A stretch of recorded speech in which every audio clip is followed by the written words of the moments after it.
Di tengah badai dahsyat, Nabi Nuh sedang mengawasi ribuan hewan di dalam bahtera kayu yang megah. Namun, masalah muncul ketika tikus-tikus mulai berkembang biak dengan cepat dan mengancam persediaan makanan mereka. Nabi Nuh kemudian mengusap dahi singa sang raja hutan, hingga tiba-tiba singa itu bersin dengan sangat keras. Dari bersin itulah sepasang kucing pertama tercipta.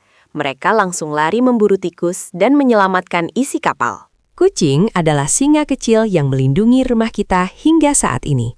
Subscribe untuk fakta unik lainnya.